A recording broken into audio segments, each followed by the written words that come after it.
All right, welcome to Zoom the TBT. We're happy to bring on here Matthew Crawford, the GM for Iowa United. Matt, how you doing tonight? I'm doing great. I'm excited to be with you guys. This is going to be awesome. All right, so thanks for jumping on, man. We really appreciate your time tonight. So why don't you just tell us a little bit of how you got involved with TBT and ultimately forming Iowa United? Yeah, so a couple years ago, as an Iowa State alum, I got on with a guy that was going to form an Iowa State alumni team, the Hilton Magic Legends, and kind of helped out with that first year, just doing a lot of logistical stuff for them. And then the second year, kind of got more into the recruiting. Got Royce White, Deontay Burton, Jared Holman, a few of those guys, and still help with a lot of the organization of it. And for a few different reasons that just didn't work out. It wasn't something that was sustainable with the kind of guys they got, just because so many Iowa State guys are in the NBA and they've got those contracts and can't play.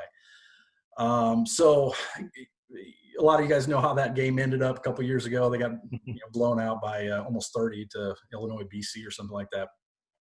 So I really kind of took it that night, and I was telling you offline here, but I probably filled up a whole legal pad just of ideas, and here's what I'd like to do, with the schools and the marketing and everything like that, just a comprehensive idea of what it would look like.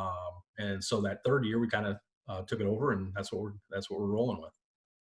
Yeah, and it's interesting you mentioned that because we were talking off camera a little bit about the model, and when you were helping out with the Hilton Legends, that's obviously Iowa State only. And now having Iowa State, Iowa, Drake, and I'm missing one actually. Northern Iowa, yeah, we struggle a little bit to get Northern Iowa, a little bit. So we got to make some tough decisions sometimes, and we just weren't able to get one. So what's it like? Because I know Iowa State and Iowa, there's generally not a lot of love lost between those two fan bases. What's it like trying to play nice for the few weeks you're going to be together? Like, does it get a little tense having a hybrid fan base? No, the opposite. I tell this story last year, and this was the greatest thing, is seeing somebody like Tyrus McGee, who went to Iowa State, who's been a vet. He's played a long career, along with Nicholas Bear, who was just starting his pro career. And we sat in the same van together on the way down to Wichita last year. And I bet 4 of those hours, Tyrus is just talking to him what it's like to be a pro overseas, things you got to do, like how to get your mail, how to set up your phone, just things like that. So no, I mean, there's really none of it. So it's really cool to see at that point, the guys are just helping each other out because now they're all pros. It's really cool to see. Yeah, no, that's the awesome thing to see. And we've seen a couple other teams have blended, teams and have some really good success. But since we started doing this kind of Zoom to TBT and looking at players, the one thing you mentioned with McGee really being a mentor and there's so many high-level players and talent that just really want to mentor some of the younger players. So that's fantastic to see. So you mentioned the bus ride down to, or the van ride down to Wichita. So before we get into your 2020 roster, I want to talk a little bit about Wichita because it was just absolutely insane. So I don't know if many people realize how crazy a high-level TBT game can get, and a home game versus Wichita for you guys. So tell us a little bit about the environment and kind of what your experience was like. Yeah, it was unbelievable. And you really noticed it. I mean, we noticed it the second we walked into the building and that Kansas game was still going on. And we looked down the tunnel and it's going. We're like, well, this is going to be awesome. It was packed. It was loud. I mean, you got ESPN there in prime time. I mean, we couldn't have really asked for anything better. But the environment was great. The Wichita people were great. Their fans were great. It was unbelievable. It was really cool. Yeah, and I think the Wichita region is really interesting because, having such a built-in fan base, it's one of the more passionate fan bases in college basketball. As a Memphis fan, by the way, you guys at Iowa State getting Tyler Harris, it's gonna be awesome for you guys. You're gonna love him. We need it.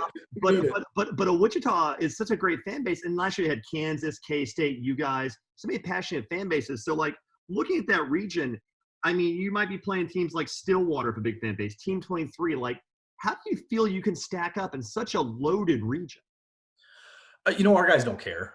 They didn't bother them last year. We gave Wichita State, everything they wanted. It was a great game. I think we probably just ran out of gas a little bit in the fourth. And that's probably falls on me just not having enough depth for the guys. But no, I mean, It doesn't matter. I mean, these guys are pros. They're used to this stuff. I mean, the country some of these guys play in, it's still this is nothing. I mean, nobody's throwing things at them, so you know, they're fine. They're fine. They love it. Yeah. So, and you know what? And I even asked these guys when we got done. I kind of went to them individually, and I told them, I go, let me ask you something. I go, would you rather have done this game and lost in the first round, but it played in this environment, or would you rather gone to somewhere like Jacksonville or Jackson, Tennessee? Is that Tennessee? Anyway, Jackson, Jackson, and maybe won a game or two in front of nobody. And they're like, oh no, we would have rather played this game in Wichita. And I was like, okay, that's what I wanted to know. And so that tells you kind of what their mindset is that it was a college environment for them. They loved it and they had a great time.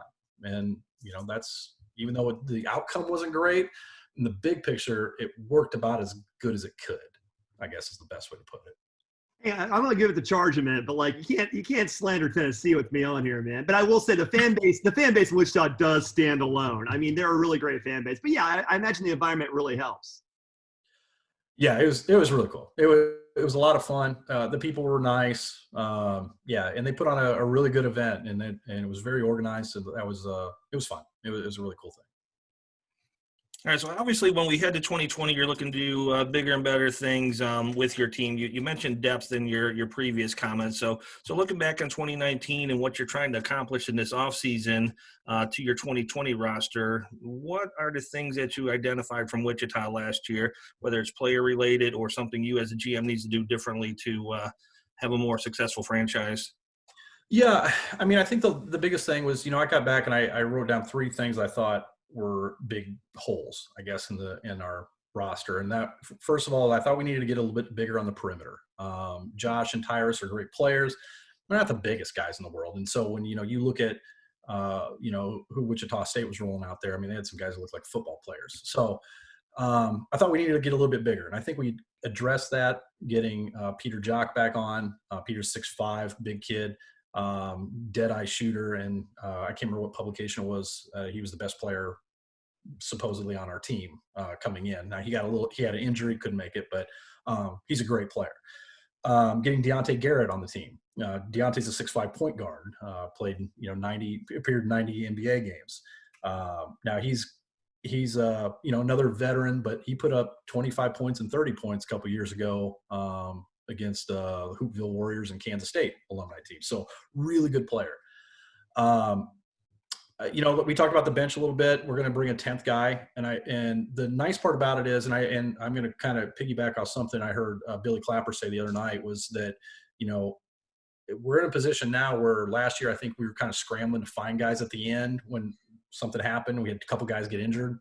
Where this year we've had to tell a couple guys, hey, it's not going to fit. But I feel like we've got a nice little bullpen of maybe 5 or 6 guys. I feel comfortable that we can go, hey, such and such got injured, heaven forbid, and they'll come play and they'll step in and be effective. And like I said, we'll bring a 10th guy just to kind of make sure. The third thing was kind of a rim protector. I didn't feel like we had enough of a rim protection or somebody to alter shots. Nick McGlynn is fresh out of college, and he's competing against 26, 27-year-old men that are playing pros, and he's really suited for a power forward spot in something like this. So getting somebody like Liam McMorrow, 7-footer, can run like crazy, 275, has experience in this, I think we're important. So I really feel like we've kind of filled all the holes that we needed to kind of put us in a position to be more effective this year. And this roster construction leads naturally into the question of style of play. I mean, it wouldn't be an Iowa team if it wasn't built around shooting and size. Obviously, that Iowa teams of all stripes are known to shoot and known to be big. So look at this roster up and down. You've added a lot of size in the perimeter. You had size in the paint. You've got shooting. How do you see these parts come together? What kind of sets do you want to run? How do you want to get out and get these points? You know, I think kind of like what you said. I mean, we don't have that. I guess kind of that Virginia lockdown defense kind of reputation, I guess, in the state of Iowa. We got a lot of shooters and kind of in that area. So, you know, we're kind of going with our strengths, and you know, you're talking, you know, Peter Jock, Tyrus McGee, Mike Dahm, Deontay, they can all shoot it. No doubt. And then even guys like Matt Tybee, big guy, can step out and shoot at that ball. So, I mean, I'd see a lot of pick and rolls, pick and pops, things like that, really spreading guys out a lot. And, you know, we're going to let them fly. That's for sure. Yeah, excellent. So obviously, kind of have the Iowa theme going there, but you took a lot of pride in the grad transfers you picked up this year, and tell us about Mike Daum. He kind of blew up as soon as you announced your roster. People were going insane for this guy. So what did you like about him, and how did you reach out to him and get him part of Iowa? It's funny, Coach Horner actually did. We were kind of going through guys. What do you think of this guy? What do you think of that guy? And he goes, well, I don't know. What do you think about Mike Daum? And I go, are you kidding? And so I was like, do you have any contact with him? And he's like, yeah, he knows, Coach knows a lot of that South Dakota State staff. I think he recruited him at one point. And so just kind of through that connection with Coach Horner basically recruited him. And I was like, yeah, we'll take him in a second. So, and that's a big one for us. And it kind of goes back to kind of what we're talking about, what we're trying to build with, how organized we try to make things and the marketing and stuff like that, where, you can call a guy up like this and, we got him from a few very prominent teams. We were not the only person after him. So we're very fortunate to have Mike on. We're excited to have him on. So now it's our job to take care of him and give him a good experience. Yeah.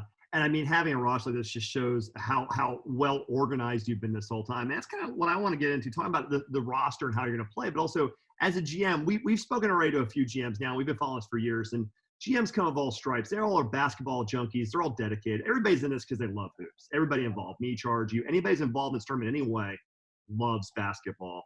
But one thing that's interesting about Iowa is you guys are a relatively new squad. You already have a large following. You're already very organized. You have a full roster. Can you speak a little bit about how you've been able to build not just a team, but really kind of a TBT program in just a year and a half? I think that's a good word for it.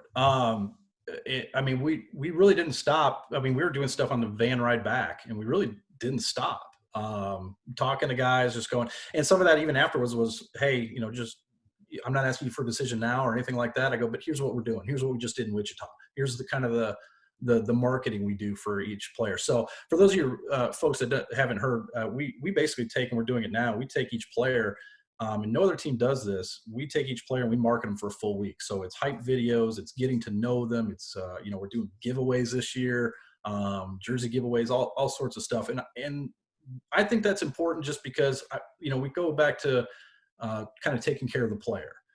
And so that's not all just, hey, we want you to come play for us. Hey, we'll take you down to the game and let's go play.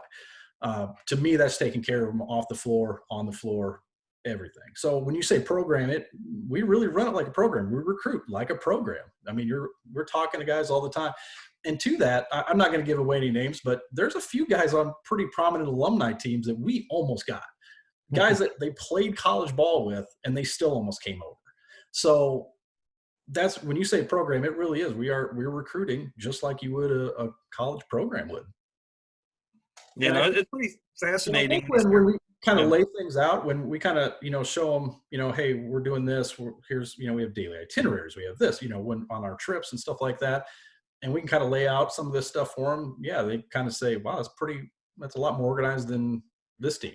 And, most of the guys, only for a couple, most of the guys that we've actually gotten to talk to, which sometimes is a struggle, if we can talk to them, we've done a pretty good job of being able to get them. So.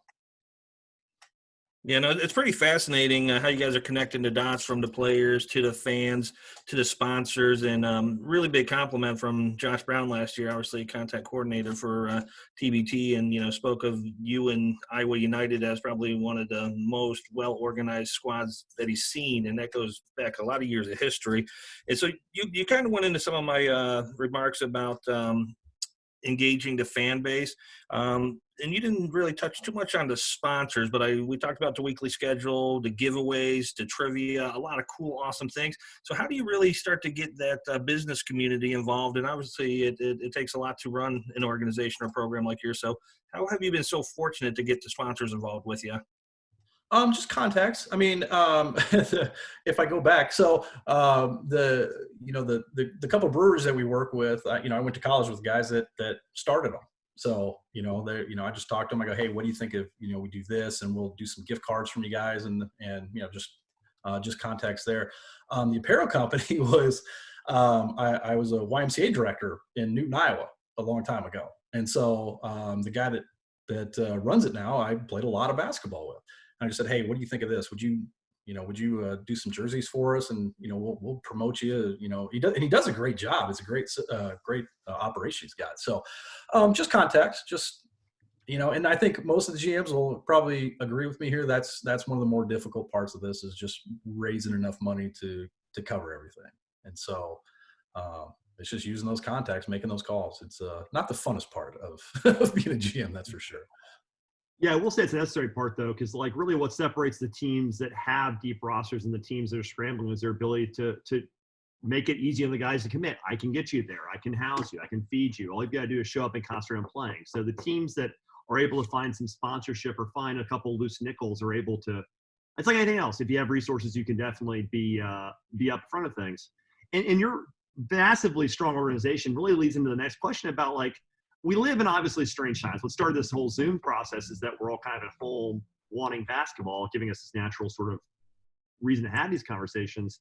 How are you looking at the COVID affecting the tournament? How are you able to prepare for it? How are you trying to stay on top of a constantly evolving situation? Yeah. I'm just staying in good communication, or trying to, with the guys.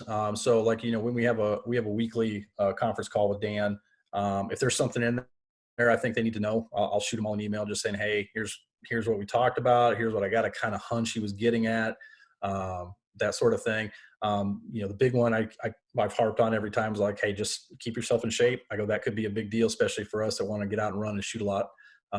So it's just really getting on them about, hey, keep yourself in shape. Do whatever you got to do, stay in shape. But yeah, hopefully we can play. I think there's going to be some adjustments. I think we're going to play. But I think there'll be some adjustments for sure. All right. Yeah. So a cheap plug for your sponsor. I was over on Newton Apparel's Facebook page Yes. earlier today. And speaking of COVID, they have a fine selection of face masks through Newton Apparel. So go visit Newton Very Apparel. nice. On their Facebook and on their internet. Oh boy, he'll love that. Thank you. Yeah. All right. So I want to backtrack to this year's 2020 Wichita Region a little bit. We talked about, a couple of good teams like Wichita, Hawkeyes State, and, Team 23s there. So where do you guys see yourself fitting in this bracket this year? So obviously a lot of roster movement still going on, but how do you see yourself fitting in this bracket? Obviously a 7 seed last year. I think this team is way higher than a 7 seed based on what we're seeing now in the other teams. So where do you see yourself fitting in? I like it. I think we're, if you look now, there's going to be a lot of teams that enter, move around, stuff like that. I know there's teams sitting, waiting to see what the regions look like, and that's fine. We knew we wanted to go to Wichita and go back there, but I think we're fine. I think if you look at the, the experience level we have compared to the other teams, I think we're the highest one as far as the experience our players have so far. This will change, and that's fine. But there's not, as you can kind of see from last year, a 7 seed going up against a 2 seed with all the fans in the world in that place, and a 4-point lead going to the fourth quarter, and just probably ran out of gas. But we're right there with them. So there's just not that big of variance. So whatever seed we get, I'm not real worried about it. We're ready to go. We'll be ready to play whoever we get in the matchup.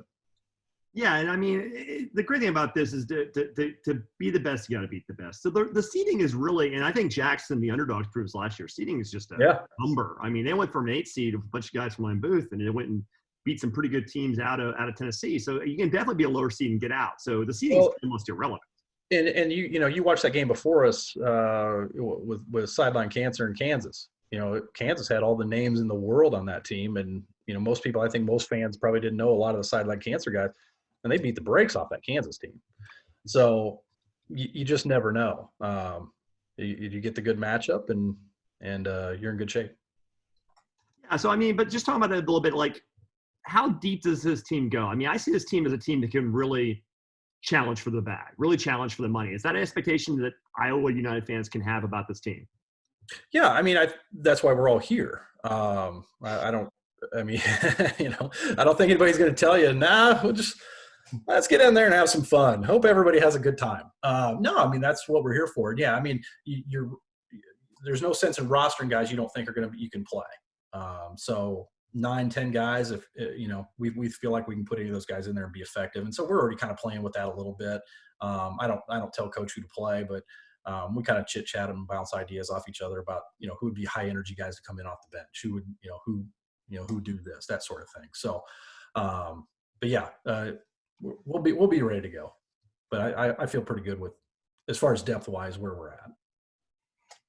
All right, so usually we close these out with kind of the best memory of TBT. Obviously, a young team. You guys haven't been able to move to bracket yet. So, whether it's kind of your experience last year in Wichita or just as a fan of TBT or Iowa basketball, watching guys playing the TBT in the past, what's your favorite memory or best experience with TBT so far?